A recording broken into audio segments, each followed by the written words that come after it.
Hi, this is Rosalind from A Little R&R, and I just wanted to show you how I usually do my Bible study.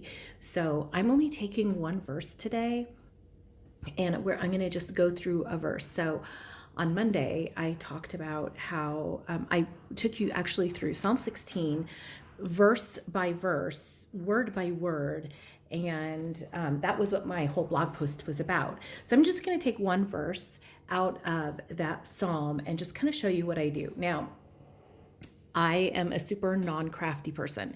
Anyone who knows me in real life knows that I'm super non-crafty. So for those of you who are sort of like me and you're super non-crafty, this is my journal. So it's not pretty. So the verse is, I will bless the Lord who has given me counsel. My heart also instructs me in the night seasons. So I will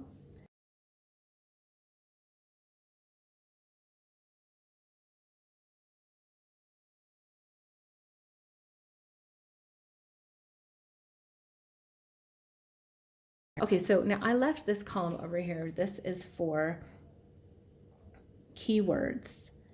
And what I'm going to do in this column is I'm going to write down the keywords. Now, this is something I do a lot. So I first look at what are the keywords, and then I want to go to the Hebrew and see what those words are in Hebrew. So I want to go bless, counsel,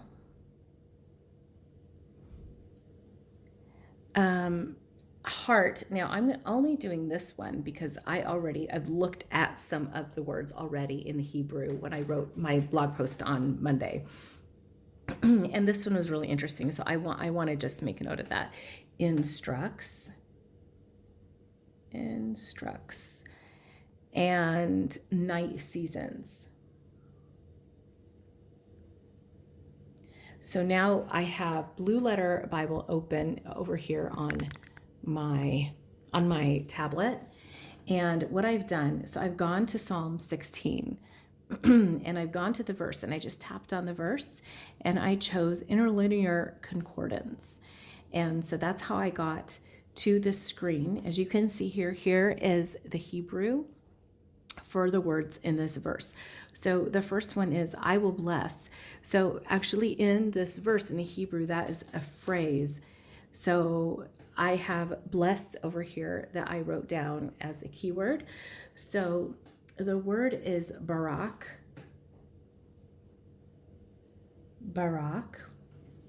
And it means to bless, to kneel, to be blessed. So this is, you could say actually even worship, because if you're kneeling to praise, to salute, and this even has some negative connotations to curse or to blaspheme, which obviously in the context of this verse, that's not what that's meaning. But you have these to praise, to salute, to kneel. That is worship. So bless, worship, they're sort of interchangeable. So you can say, I will worship the Lord. I will bless the Lord who has given me counsel. So now we're going to go back. So he's given me counsel. And this word is Yawats. So it's a Y-A apostrophe A-T-S. And this is to advise, to give counsel, to console. I mean, it's, we sort of know what that is. So we can just write advise. So let's see if this arrow will take us back. It does. Okay, so there you are. If you're using this, and now you know. Okay, so now this was the part that was interesting. So the next word that I came to was heart. And actually on Monday when I was writing my post, I was going through the Hebrew words and I got confused because I couldn't find the word heart in this column, in these words that are here in the verse. And I came to my reins. So I actually went to the King James because this is borrowing from the Strong's Concordance. And the Strong's uses the King James version of the Bible. And so I went to the King James and I saw it does actually use the phrase my reins. So it says, my reins also instruct me in the night seasons. And I was thinking, that's really weird. I mean, when we think of reins, REINS, that's like reins for like a horse, like when you're riding a horse. And so I was like, well, this is really interesting. And so it's Kilya, which is Kilyah, and it actually means kidneys or a physical organ. And so kidneys. Now, some of the translations for this verse use mind. In the New King James, which is the version I'm using, obviously it says heart. So you actually have 3 different parts of the body: the heart, the mind, and the kidneys. And what I concluded from this is the innermost part of you, that, your conscience, the part of you that speaks to you. And so we know that, in ancient times, they talked about their bowels, and obviously here they're talking about kidneys. And so really sort of that more abdominal region is what they talked about, which we all know that when we feel strongly about something, very often we actually feel a physical sensation in our abdominal region. And so that might be why David actually used the Hebrew word for kidneys in this verse. So I just thought it was very, very interesting. I just felt it was a little revealing about the culture back then and about how they used terminology back then. So instructs. So my heart instructs me, my kidneys instruct me, my mind instructs me. Instruct actually here means to chasten, to admonish, to discipline, to correct. So it's not, when we think of instruct, we think of a teacher or an instructor, a professor. But here it's actually talking about disciplining, correcting, chastening, admonishing. This is almost like in our culture, we would almost think of this as in a negative context. That somebody's correcting me, they're admonishing me, they're disciplining me. What if we actually looked at this sort of an activity as something positive? Somebody's chastening you, they're disciplining, they're instructing you, they're admonishing you, they're helping to guide you back on the right path. So chasten, admonish, discipline. I think that's a very interesting word. Discipline, something we all kind of need, right? And come back over here and looking at night seasons. So I didn't actually grab the Hebrew word here, but that's okay. It's not really that important. So Lael or Lyle, and it means night. Night seasons, it means at night, right? At night, at night. So now that I've got my keywords and I've looked at the Hebrew and I just saw, is there anything really interesting there? I do that a lot when I'm looking at Bible verses. I go to these Hebrew words, or if I'm in the New Testament, the Greek words, because sort of like with the heart or with instruct, we sometimes find very interesting and precious treasures when we do that. We get a wider look or a deeper view at what this verse is actually saying. Sometimes the whole meaning of the verse at first glance suddenly becomes totally new. And so then here I'm going to write out what I actually saw in this verse. So if you read my blog post from Monday, and I will link the blog post actually in the description of the video, so that you can get, you can see what I did with the entire chapter of Psalm 16. Then what I do is I rewrite it out, but I write it out with this deeper meaning. So I will bless, worship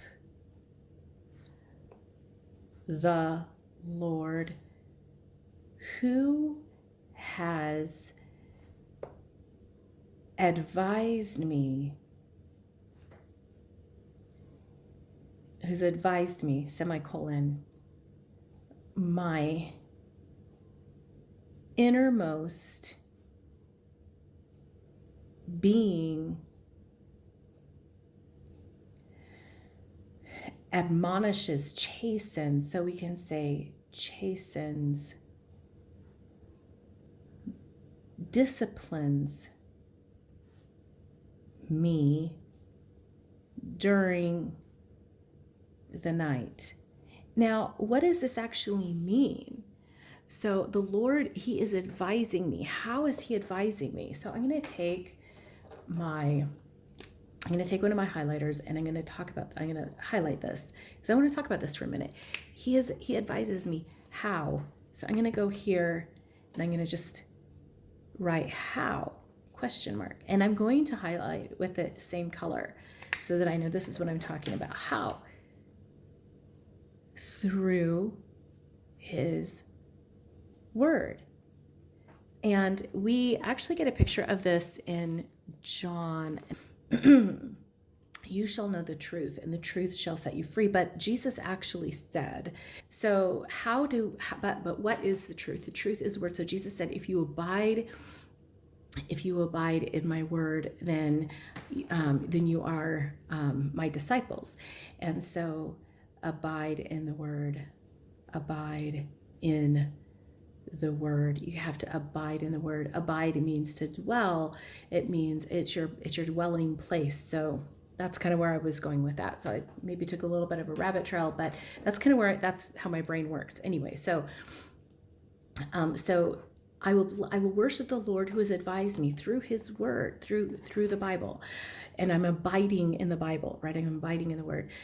My innermost being chastens, it disciplines me during the night. How does this work? How? So we're going to do another how. Chastens, disciplines me in the night. How does that happen? How is our mind, our heart, our kidneys, whatever, how is that chastening me in the night? In what way is it doing that? And it's through meditation on the word. So I'm abiding in the word and I'm meditating on the word. So I'm not just reading, I'm not even just doing this, but during the day, I'm thinking about what this verse means. What has God spoken to me through his word? And then as I'm going to sleep, then I'm going over again.